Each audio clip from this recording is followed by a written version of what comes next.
For anybody who hasn't been on this show before, I'm Ian Pilon. I run AI Agents Global Media as a podcast to talk about people building agentic systems. I also run AI Agents Waterloo, which is just an in-person opportunity to talk to people building agents. And then in doing so, I get to learn by osmosis. So that's a bit about me.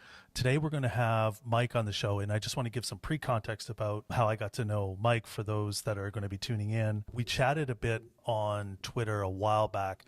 And I think if I remember, I was following Open Interpreter at some point, and I don't know if I came across you through some side channels on that. And it feels like an eternity ago, although it was, I believe, only a year ago, if not. Correct me if I'm wrong there. But so I got to following Mike, and we had some discussions about ambient agentic systems, or this idea about seeing these patterns of the future where agents are going to be sort of like helping us. And I think your work previously with Open Interpreter was playing in around this space of this peripheral context intelligence, or other people are calling it different things, ambient intelligence. And those are the type of people that I'm sort of like following and watching what you're doing. So I really liked some of the early stuff you were doing. And then I believe you have pivoted since. So we'll talk a little bit about that. But just so everybody knows, I got to know Mike through the X platform. He's close to Waterloo.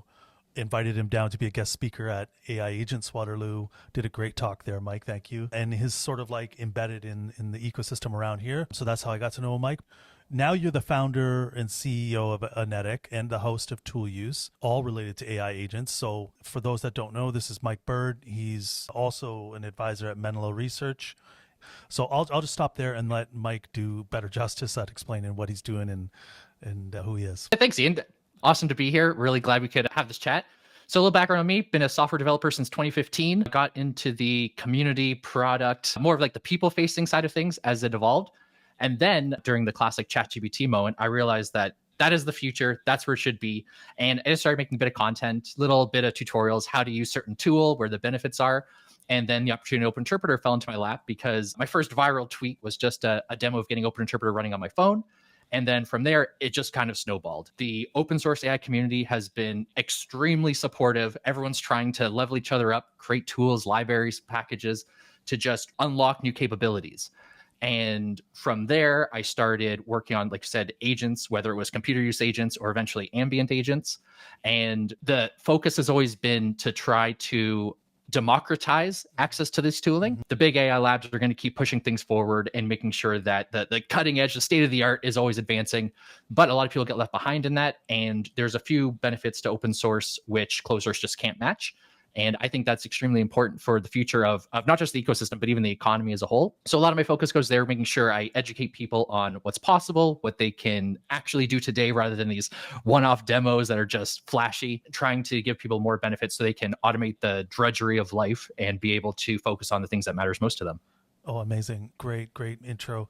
So you're no stranger to the software development game. ChatGPT hits and you see the opportunity space just wide open.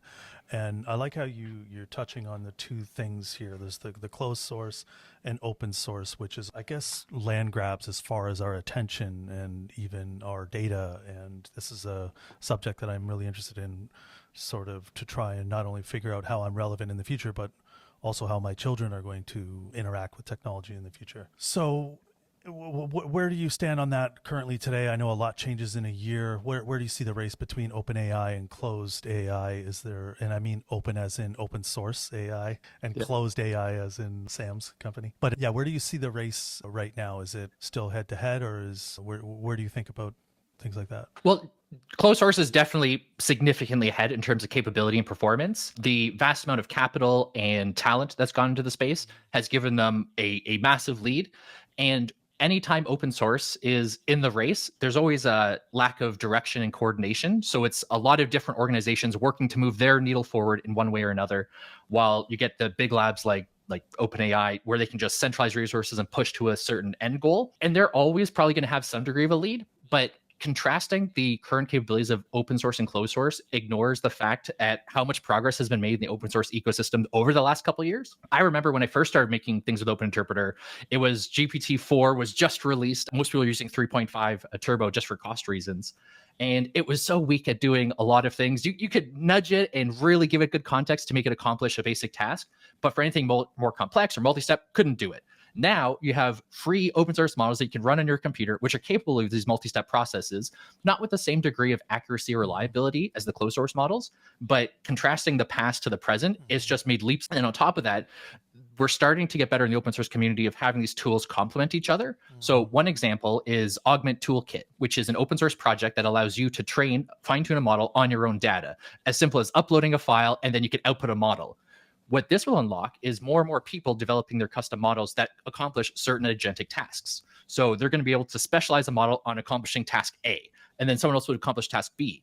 And as we work to create better ecosystem around orchestration of these models, even though your one little 7B model isn't able to do as much general tasks as O3 or whatnot, if it can do its one specialized thing reliably, and then you can orchestrate which one it goes to, we're actually going to get a lot of capabilities. So it's still coordination problem and consolidating the direction, but being involved in the open source community and establishing these networks and connections is going to allow it to get to a point that you can have the benefits of these agentic capabilities without the costs of giving away all your data, losing control, sending your information to a black box, basically.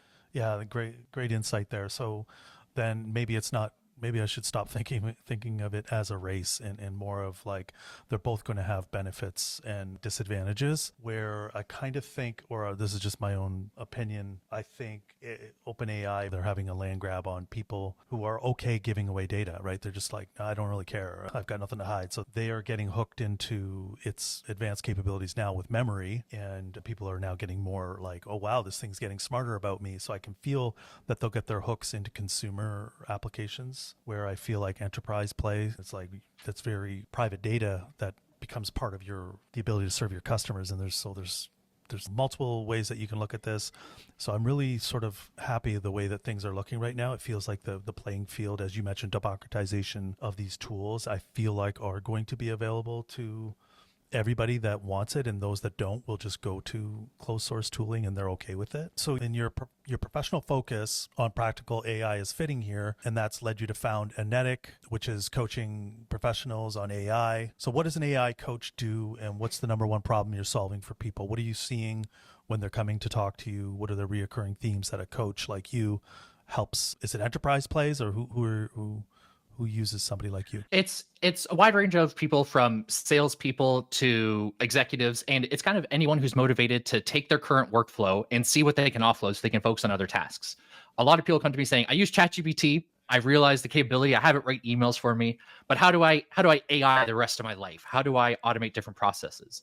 And a lot of it is just a lack of awareness for the current tooling that exists. And then even if you're aware of the tooling, how you can properly implement it into your workflow. So I spent most of my career doing systems integrations, and you kind of get an understanding of how different pieces talk to each other. And if you develop the pipeline and you toss a little AI in the middle, you're actually able to get a lot of capabilities unlocked.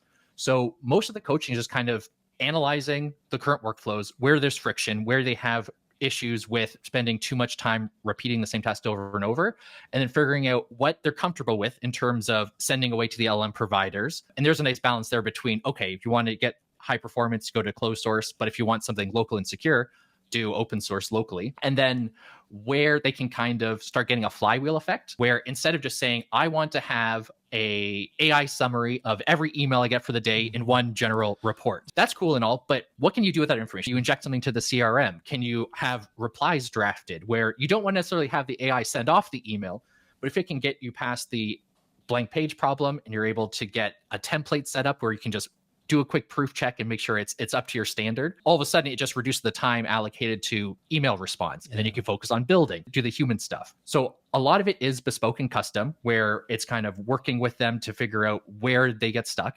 But then the common themes are just, let's automate the tedious stuff. Let's say, how can you get a little report in the morning of what you have to do, a follow-up at the end of the day to see what you accomplish, and then that'll adjust tomorrow's goals. Yeah, definitely. And that's really cool. So you understand the interrelationships between tools in a technical way that allowed you to start to see these opportunities where agentic flows would make sense. And that's cool, because I sort of seen this from a X side of things, where I'd have to sort of look at flow diagrams and understand, why is somebody going from one step to the next. And then I also think about, okay, well, which of these parts of an experience are deterministic or like, okay, well, that's just repetitive and redundant. Nobody actually enjoys doing that type of work. They really want to do creativity. And the more and more I am in this space now, I totally see this shift. I think back to where we like to be as humans, which is back in the creativity zone, critical thinking zone, and using these tools as augmentations. So this is really cool. Now, when you talk about working with your clients, what does a workflow look like to them before they reach out to you? Is this coming from they're in a lot of pain, or is it, oh my God, this AI hype cycle, I feel like I'm getting lost, I just need to talk to an advisor I trust? Or is it, do they feel like they're in a pain of keeping up in the competitive market and it's an absolute must? Where do you see the demand in the market, so to speak? Yeah, the vast majority of it is FOMO. They're Okay. just hearing about all this AI hype. The industry's blowing up. All their competitors are using it and getting Yeah, ahead of yeah, them. yeah, So they want to catch up. There are some people that experience pains that they just need solved, but a lot of the times there are existing tools that will solve it. And a quick Google search elevates a lot of them.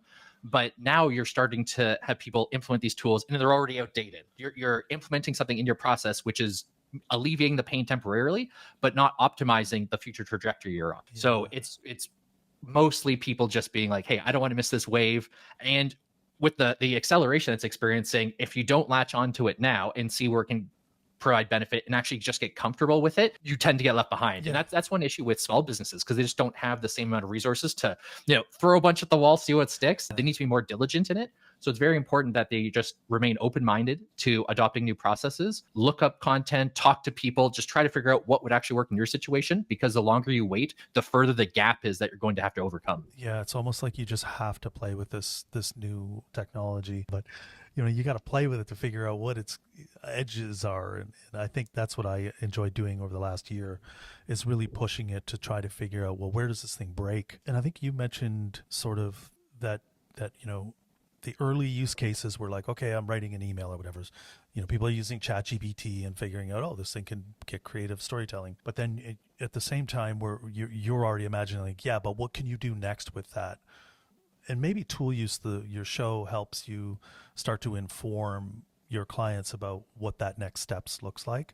Are you seeing patterns there where when you consult with any of these newbies, that, hey, you can start here, but imagine these types of experiences can happen with this data to make it useful and valuable to the business? Yeah, I've been seeing a little bit of a progression, and I think it has a forward trajectory that we can predict, where a lot of the initial AI tools were just that. They were a singular AI tool, most of them chat interfaces, type something and get something out of value. Now I've been noticing a shift towards it's tools that build tools. So you have services like chai.new from Langbase, which allows you to just vibe code an agent where you use natural language and now puts the code, and then you can take the code and deploy an agent. Browserbase just came out with director.ai, where you're able to, same thing, use natural language to generate browser automations. So what you're doing is you're taking the AI layer to generate tools, and the natural progression should be, it'll be AI tools that generate other AI tools. So right now everything's pretty static, but soon it's going to be give your natural language to something, it builds a tool, and then that tool is AI native, AI first. So all of a sudden you're going to be able to say, hey, I need a chatbot for my customer service. I need a financial forecast for the company. I need marketing help with creating shorts or whatnot. And then you say that into your tool, it'll spin up these other tools, and then you'll get the desired artifacts.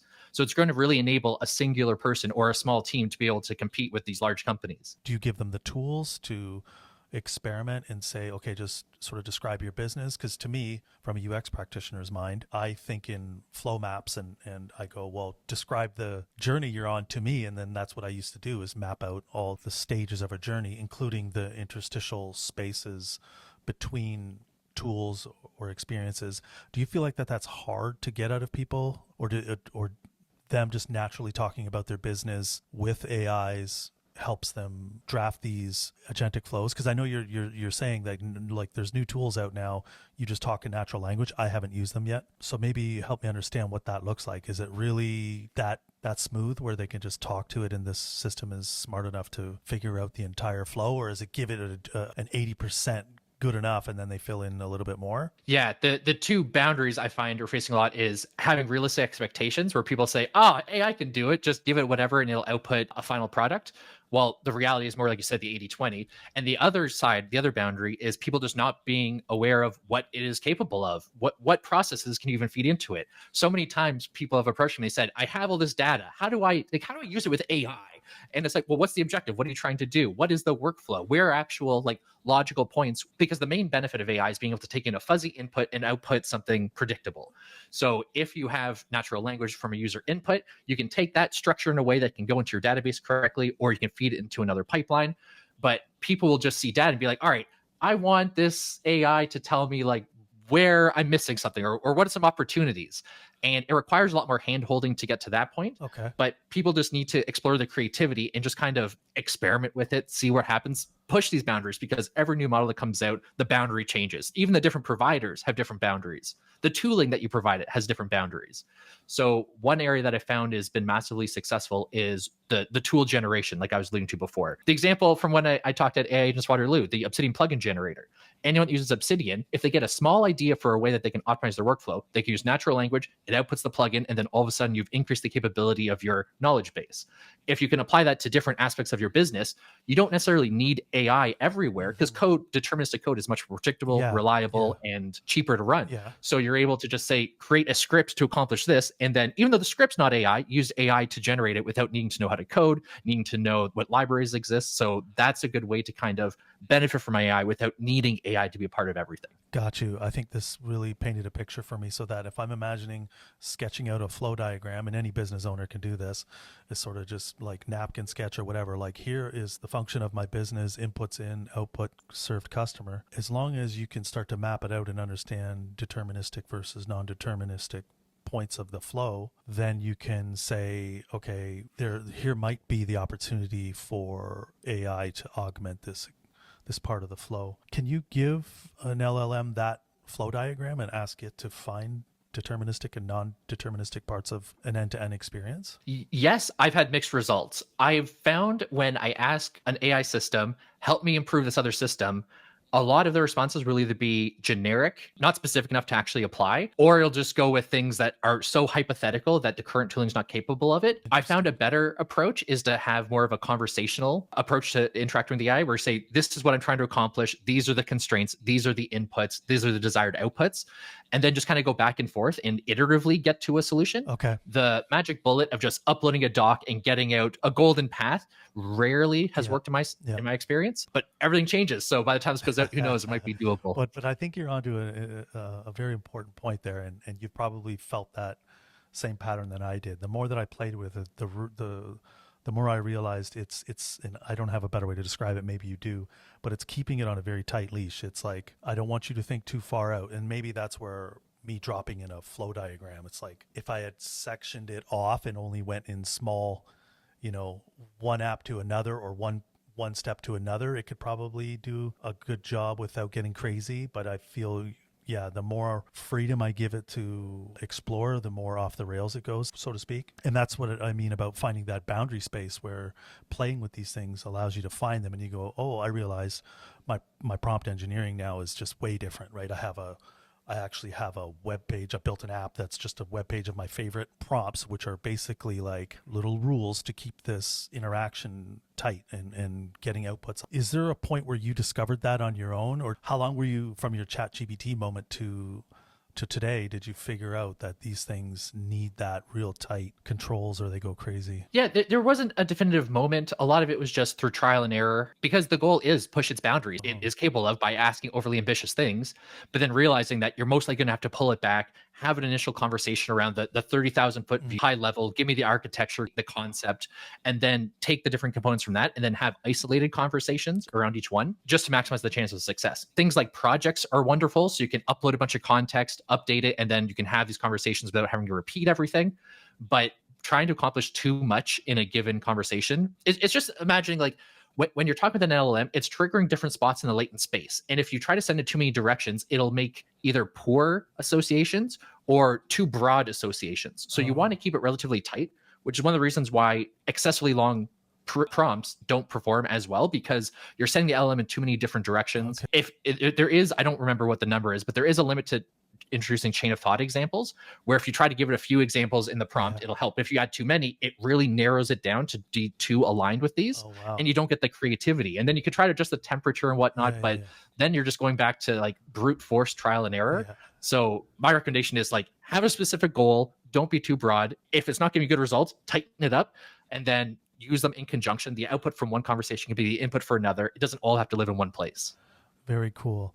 Very cool. Now you talk about latent space, and in my analogy or the mental model I have of working with these things is that they're like little kids' brains. At least this is what I use to describe them to my wife and other people. I'm like, you got to imagine it like this kid. You know, if it was trained here in Canada, it would be it would know all the context of here. But if it was in some other country in Asia, it would be trained and know everything over there.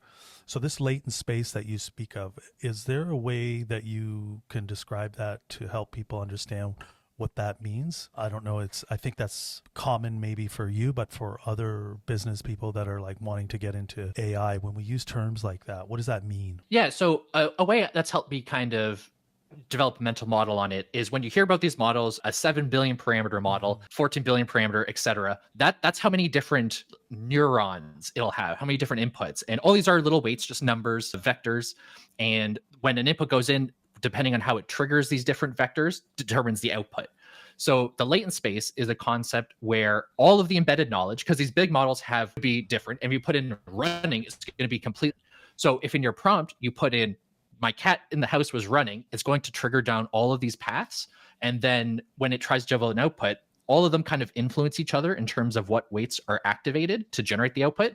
So if you send it down too many different paths, you don't know how they're going to influence each other for the total output. And if you send it down just one specific, very tight path, it's not going to have the ability to make these far off connections because there's no reason to trigger these other neurons in the process. So is it fair to say that this is a pattern we've tried to emulate from human cognition, like how we humans store information as concepts? Is like latent space is basically like just a brain? So I brought up something similar to some ML engineers, and they made me feel dumb for thinking that. But I think that the model is reasonable. It's kind of like if you were to distill knowledge into its most raw form, which is kind of a hard thing to conceptualize. But one experiment or like thought experiment I've done is you try to take two very random topics, teleprompters and whales as an example, and then you try to find what the connections are between them. And just by going through that, you think abstractly, you think of different concepts, and you can finally kind of put something together. That I think is a fair representation of what the latent space is, where if you just put in a single prompt on a certain thing, it's just going to follow that one path. But if you give two very different things, there will be some interaction between the two paths to get to the final output. Okay, even if it comes back and it says there is no relationship between whales and teleprompters. Yeah, but it's triggered both neural paths. So then there might be some connection, and it just kind of, it'll influence the output. Oh, so even if you take a prompt and just add a certain word, you'll notice the output changes. And that's just because different neurons got triggered in the flow. Okay, very cool stuff. All right, let's pivot over to the podcast and tool use AI conversations. So as a fellow host, you're also the host of Tool Use, which promises real examples of helpful AI tools.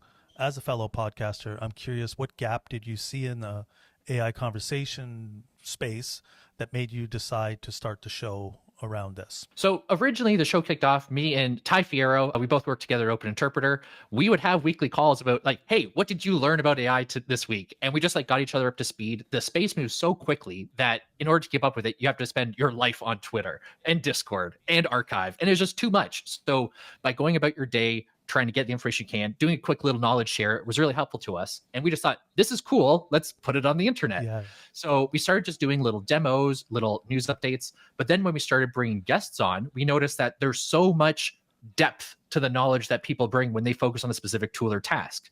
So we started interviewing people, whether they're the CEOs of their company or just enthusiastic builders, or even sometimes AI researchers, just so we can kind of figure out what makes them tick. What are some insights they have that other people don't, especially in the open source space. Let's make the connection. And then things started snowballing where all of a sudden it wasn't just a podcast, but it was a way for people in the AI space, ideally the open source AI space, to be able to interact with each other and kind of learn from each other. So without being too ambitious, it is a bit of a community where people are able to learn, share, and grow in the open source AI space. So cool. Okay, I'm not sure if you get this question all the time, but what are one or two AI tools you're excited about right now that a professional could start using this week to make their job easier? So it obviously depends on the situation, but the one I try to recommend to everyone is some type of voice transcription. I use Super Whisper. I believe it's Mac only, but the ability for me to prompt with my voice, it leverages a different part of my brain than if I'm typing. I speak more naturally. I'm able to kind of hem and haw around topics and finally get there rather than just be hyper regimented in what I say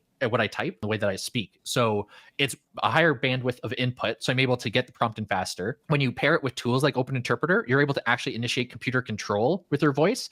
So you can set it to do a task and then get back to working on something else. Obviously, it doesn't work in certain office situations or when you're out and about, depending on the culture.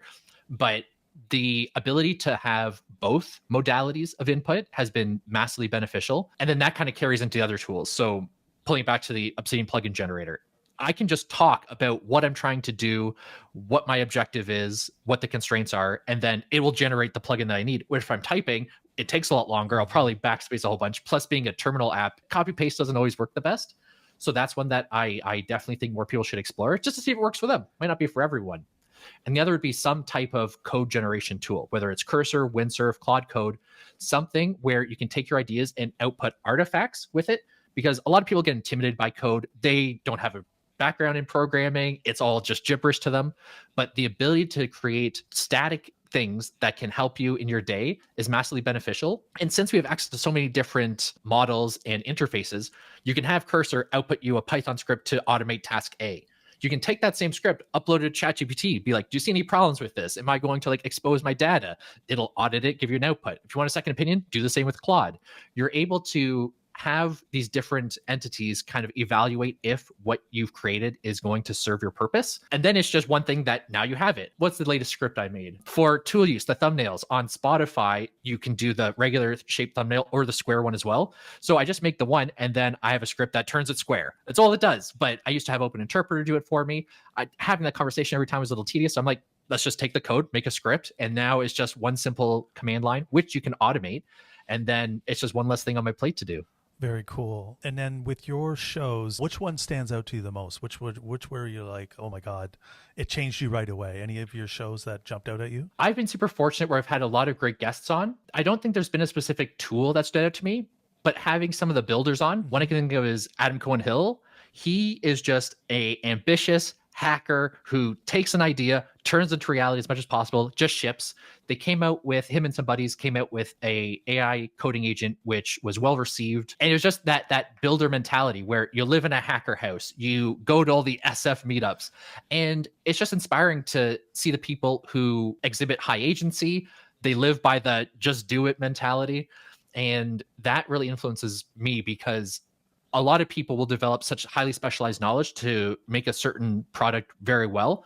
Inspiring, love it. But for me, the objective is try to influence as much people as possible to get this agency so they can make their own lives better, build tooling to make other people's lives better. Because the more people that work on software means more problems are solved, means we can focus on other stuff. Yeah. So anyone who kind of fires me up to be more agentic myself, have higher agency is someone I love to talk to. That's so cool. I love that you bring that up. But I like how you framed that. It's like, well, the more I get to do this, then I get to hopefully bring high agency into the world. So it's cool to hear that that's, the people you like to be around or get inspired from and have on your show. Now let's pivot over to the advisor work you're doing. You have Menlo Research. Am I pronouncing that right? Is that Yep. Menlo Research? So they're bringing you in as an advisor. What's the most common piece of advice you find yourself giving to founders now, not just general business people or enterprise executives, but for founders who are building in the AI space? Is it much different advice that you're giving to them compared to other types of just general business people? Yeah, so Menlo Research is an awesome firm. They came out with Jan, which is a browser-based chat interface, but it's moving into the agentic space, which is super cool.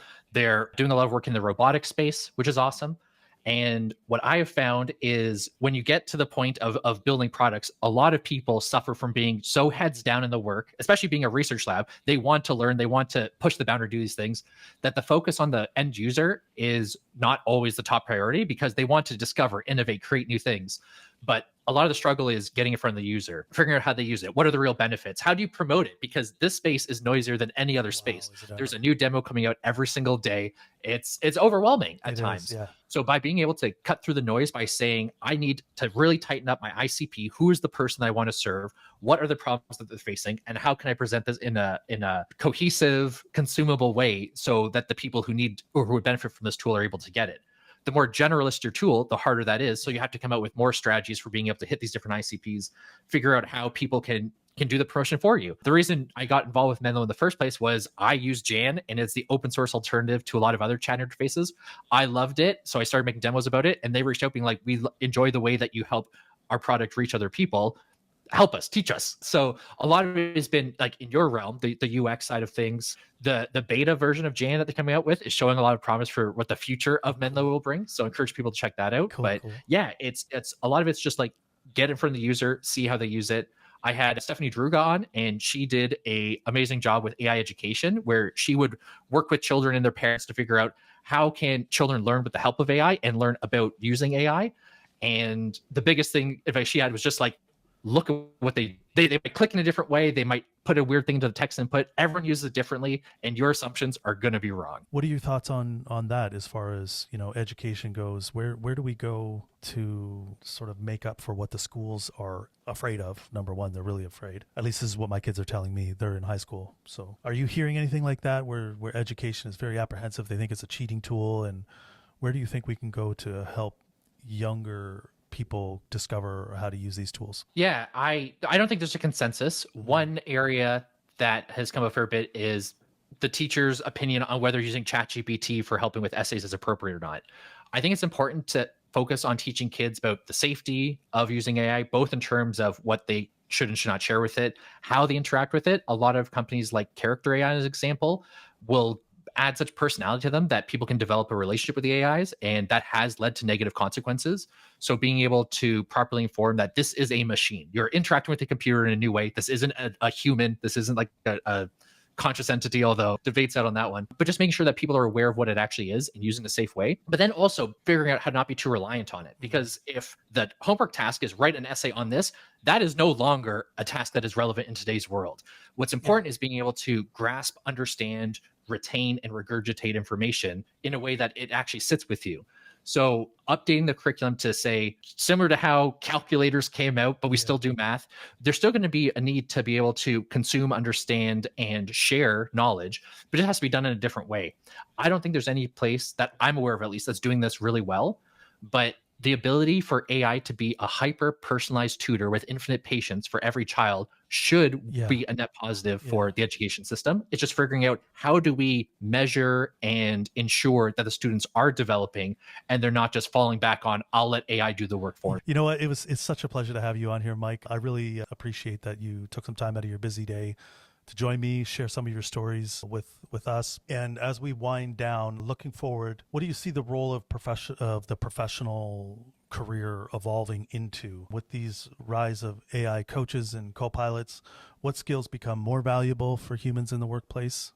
What are you seeing as a future potential scenario? Yep. The two big things I see is managerial skills. Odds are you're not going to be managing too many people, but you will be managing AI agents. So being able to keep on top of tasks, maintain organization, which will require curiosity because the tooling in that space is going to change all the time. You're going to have to keep mental tabs on all these different processes that you initiate, and there may or may not be good visibility. You might have to build new tooling on top of it. So it'll be an appetite and a curiosity for new innovative change, because the way we used to do things is going to become obsolete in a shorter and shorter time frame, but it's going to be good. The other one is interpersonal communications. More of our digital experiences are going to be with artificial intelligence and these avatars and just non-real entities that it's going to be very easy to have the entire world curated, the entire digital world curated for your preferences.